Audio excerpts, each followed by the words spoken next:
The moment I saw Alex, something shifted. Standing there, with his back to the morning sun filtering through the office blinds, he was discussing strategies with the team. His confidence was unmistakable, his voice carrying a certain enthusiasm that was hard to ignore. It was just a glance, really, but it lingered longer than it should have. I shook it off, reminding myself I was a married woman, a project manager, not some love-struck teenager. By the time we had our first one-on-one meeting over coffee to discuss the project's direction, my initial intrigue had blossomed into genuine respect for his vision. Alex talked about the project with such passion, it was contagious. "You really nailed the presentation last week, Maria. It's clear you've got a solid grip on where we need to head," he said, his eyes locking with mine for a moment longer than necessary. My heart raced at the compliment, a mix of professional pride and something else, something more personal. We found ourselves staying late one evening, the office quiet except for the occasional sound of our voices and the soft tapping on our keyboards. It was supposed to be a session to finalize the project plan, but it quickly turned into something else. Between the discussions of timelines and deliverables, we shared personal stories, laughing over past work blunders and bonding over our mutual love for hiking. It felt easy, comfortable, and dangerously close to crossing a line I hadn't even realized I was approaching. Later that night, my phone buzzed with a text from Alex. "Thanks for staying late today. Couldn't have gotten the plans so polished without you." It was a simple message, professional and polite, but it sparked a flurry of exchanges. Casual at first, our texts gradually veered into the personal territory, blurring boundaries with every send but impressed. Our work dinner was the tipping point. What began as a meal to discuss project details evolved into an evening filled with laughter, shared interests, and an undeniable connection. I found myself sharing things with Alex that I hadn't even shared with Tom, my husband, in months. The guilt was there, nagging at the back of my mind, but I pushed it aside, caught up in the moment and the exhilarating feeling of being understood and admired. Walking back to my car that night, the air felt different, charged with an energy I was both excited and scared to acknowledge.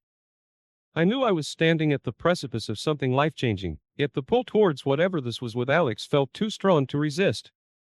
The rational part of me screamed warnings, but the part of me that craved excitement and connection was louder, drowning out everything else. As I drove home, the streets empty and the city lights a blur, I couldn't shake the feeling that I was hurtling towards an unknown destination at full speed. And the truth was, part of me didn't want to stop.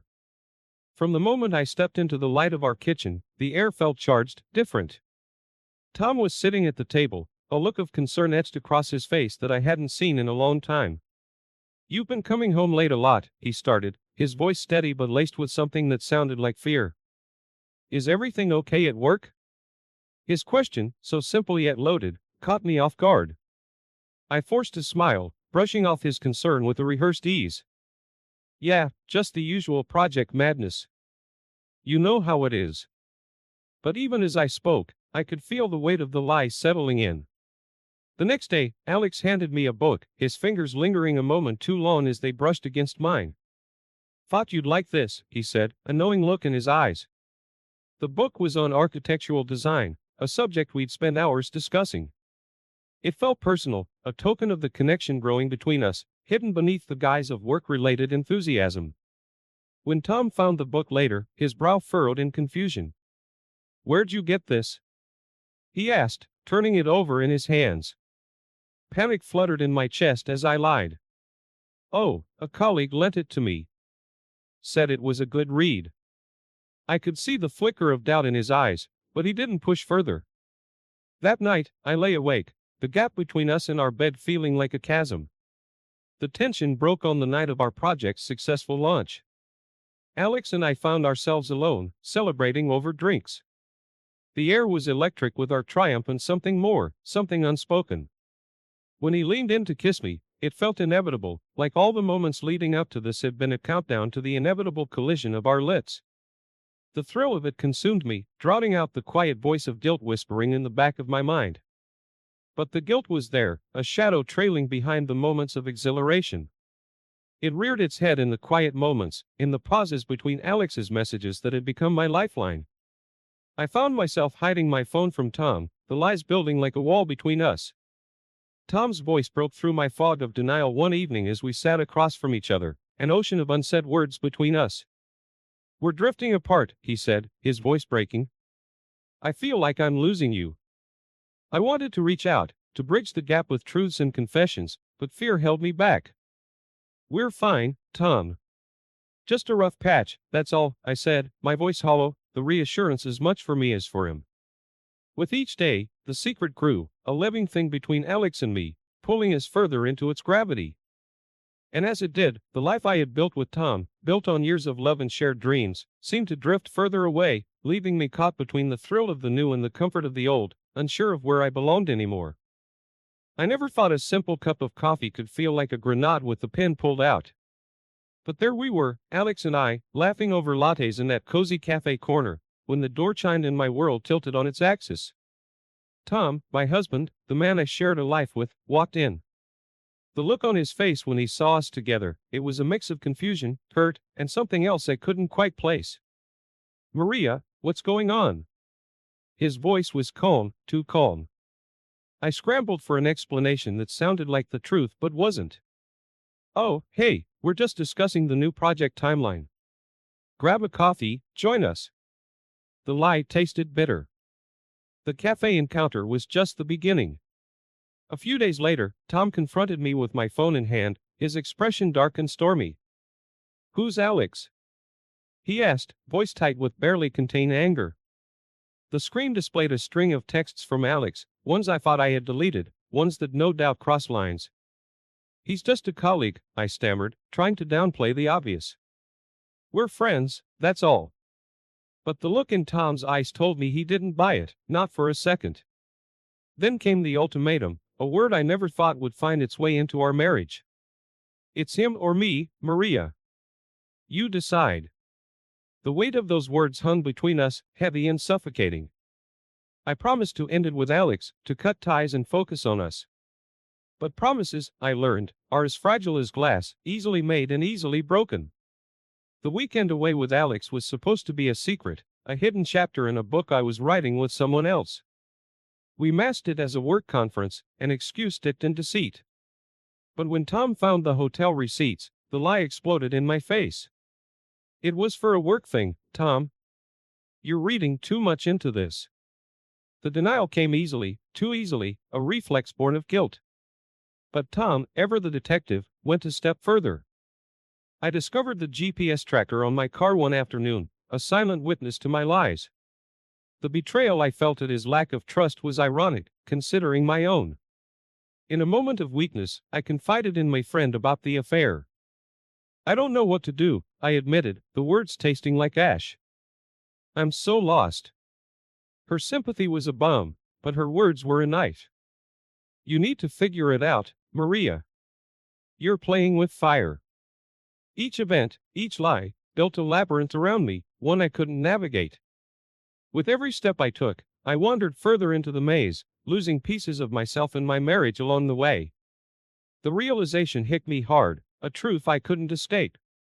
I was the architect of my own downfall, crafting a story with no happy ending in sight. The words of my friend echoed in my ears, a warning I chose to ignore. "Maria, this is dangerous," she had said, her voice heavy with concern. "You could lose everything." But the thrill, the forbidden excitement of being with Alex, overshadowed the voice of reason. I was torn, caught in the middle of a storm I had conjured, unable to step back or move forward. It was during a seemingly innocent moment, hands entwined under the table, that our secret began to unravel.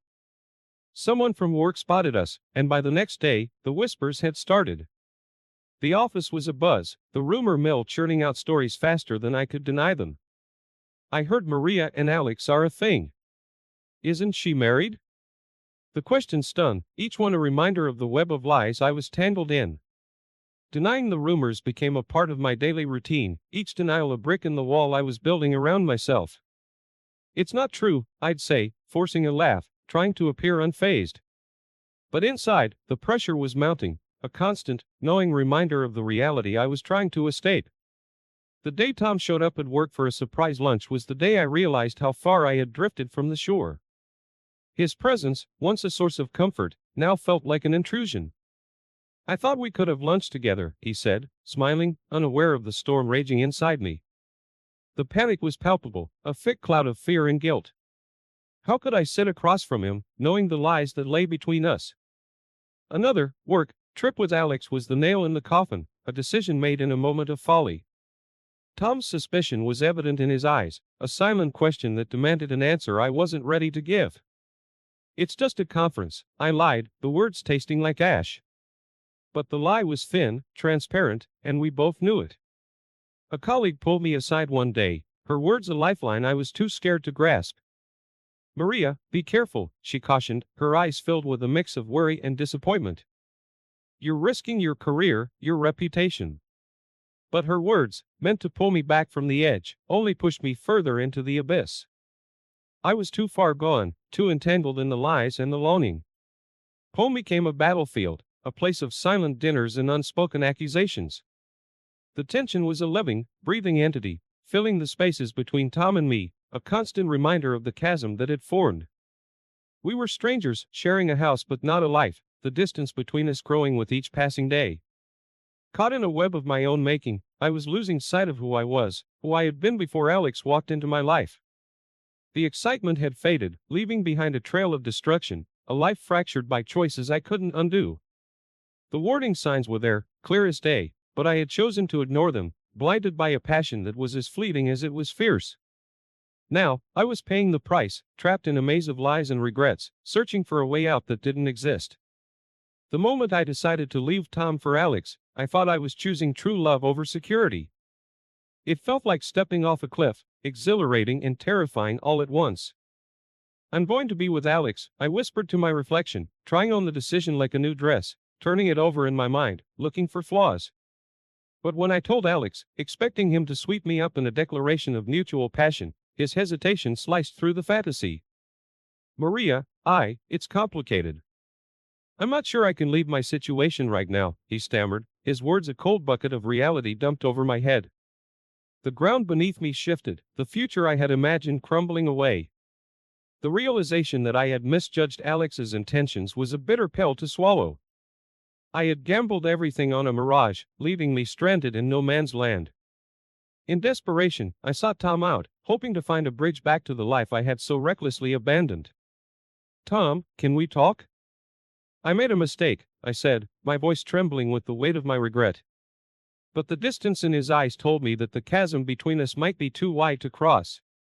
I don't know if there's anything left to say. Maria, he replied, his voice hollow. My discovery of the GPS tracker on my car was the spark that ignited an inferno. Confronting Tom, I demanded answers, only to be faced with the evidence of my deceit laid bare. How could you not trust me? I accused, even as I knew the hypocrisy of my words. The argument that followed was a tempest, raw and unyielding. I tried to justify my actions, to make him see that my mistake didn't define me. But Tom was unmoved, his heart hardened against my pleas. The isolation that followed was suffocating. At work, colleagues who once greeted me with smiles now offered only cool nods, their conversations stopping as I approached. The whispers were a constant hum in the background, a soundtrack to my downfall. Then came the ultimatum from Alex, the final nail in the coffin of what I thought we had. We can't do this anymore, Maria. It's too risky for both of our careers, he said, his voice devoid of the warmth I had once basked in. The professional facade we now had to maintain was a stark reminder of everything I had lost. In the end, I was left to navigate the wreckage of my own making, a ship without a compass in a sea of judgment and regret. The life I had known was gone, replaced by a reality of my own creation. The path back to myself was unclear, every step heavy with the knowledge of what could have been and the harsh truths I had learned too late. The moment I stepped into the office, I could feel it, the weight of whispered judgments, the cold shoulders that turned away as I approached. My professional reputation, once sterling, was now tarnished by rumors and whispers that seemed to echo off the walls. Maria, the one who, I'd catch snippets of conversations that would cut off as soon as I came into view. The realization that my personal choices had bled into my professional life, eroding the respect and position I had worked so hard to build, was a pill too bitter to swallow. Coming home to an empty house only amplified the loneliness. The day Tom moved out, he didn't say much. The silence between us was filled with years of memories and a chasm of betrayal.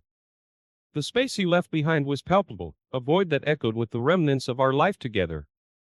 Every room, every piece of furniture, reminded me of what had been and what I had lost. When the divorce papers arrived, they felt like a formal acknowledgement of my downfall. Tom cited irreconcilable differences, but we both knew the truth. The legal documents didn't just signify the end of our marriage, they were a testament to the destruction my actions had wrought. The financial strain that followed was crippling. The divorce settlement heavily favored Tom, a consequence of my infidelity. I was left to navigate the murky waters of financial insecurity alone, a stark contrast to the stability we had shared. The reality of managing expenses and legal fees on a single income was a challenge I was ill prepared for. Friends, those I had thought were friends, sided with Tom. Their withdrawal added layers to my isolation, leaving me to face the aftermath of my choices alone. The social circle we had built together disbanded, aligning with the person they deemed the victim, while I was cast in the role of the pariah. At work, the fallout continued. I was passed over for a promotion I had been eyeing for months. The reason, though not explicitly stated, was clear. The affair had become a distraction, a mark against my professional judgment. My career, once on an upward trajectory, had hit a standstill, a reflection of the chaos my personal life had become. In the solitude of my empty home, I found myself reflecting on the choices that led me to this point. The consequences of my actions were laid bare, a harsh landscape of lost love, friendships, and professional respect. The cost of my pursuit of happiness, or what I had believed to be happiness, was higher than I could have ever imagined. And then, the final cut, Alex moved to another city for a new job, severing the last tie I had to the illusion of a future we might have shared. His departure was a quiet affair, a simple message that left no room for doubt. We were over, not just in the physical sense, but in every way that mattered. The realization that I was truly alone, forced to confront the wreckage of my own making, was a turning point. The path to rebuilding my life was uncertain, fraught with the remnants of broken relationships and a tarnished reputation. Yet, it was a path I knew I had to take. The journey toward redemption and self-forgiveness was the only way forward, a chance to start anew, not in the pursuit of happiness with another but in finding peace within myself. The road ahead was long and uncertain, but it was mine to walk, a chance to rebuild from the ashes of my downfall. The silence in my apartment was deafening, a stark contrast to the life I once led, filled with laughter, whispered secrets, and the warmth of companionship. Now, it was just me, surrounded by the ghosts of choices past, each room echoing with the loneliness that had become my constant companion. My social circle, once vibrant and inclusive, had dwindled to nothing, leaving me to face the long evenings alone. Work, too, felt like a battlefield, every achievement overshadowed by the whispers and sidelong glances of colleagues who knew too much about my personal failings. Determined to claw my way out of the hole I dug for myself, I threw myself into my job and sought solace in personal growth. Books on self-improvement and mindfulness became my new best friends, their pages offering advice on how to rebuild a life from the ashes of disaster. I started attending workshops and seminars, anything to fill the void and perhaps find a new direction for my aimless drifting. It was during one of these attempts at starting over that I ran into Tom. Our encounter was accidental, a chance meeting at a mutual friend's art exhibit. He was polite, his greeting cordial, but his eyes were distant, a clear sign that he had moved on from the storm we had weathered together. The cold politeness of his demeanor was a sharp reminder of all that had been lost. His indifference stung, a tangible sign of the emotional chasm that now lay between us. The sight of him, so composed and distant, filled me with a deep, gnawing regret. Memories of our life together played in my mind, a montage of moments both mundane and profound, now tinted with the gray hue of loss. I had hoped for a flicker of warmth, a sign that not all was lost between us, but faced with his polite detachment, I realized the full extent of the damage my actions had caused. In the aftermath of our encounter, a resolution began to take shape within me.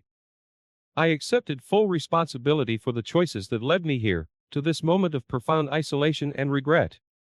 The journey to forgiveness, both seeking it and offering it to myself, was fraught with difficulty, but I understood that it was the only way forward. I vowed to learn from my mistakes, to grow beyond the person who had made them, and to build a future that was defined not by regret, but by the lessons learned from it. The new normal that unfolded was one of quiet reflection and slow rebuilding. My social circle may have been irrevocably changed, but I found solace in new friendships, ones that were built on the foundation of who I was becoming, not who I had been. My professional life, too, began to show signs of recovery, as I proved through my actions and dedication that I was more than the sum of my past mistakes. The road ahead was not easy, marked by moments of doubt and the lingering shadows of what had been. Yet, with each step forward, I found strength in my resolve to become a better version of myself, one who faced the consequences of her actions with grace and the determination to emerge stronger. The affair and its aftermath were painful lessons in the consequences of our choices, but they were also a catalyst for change.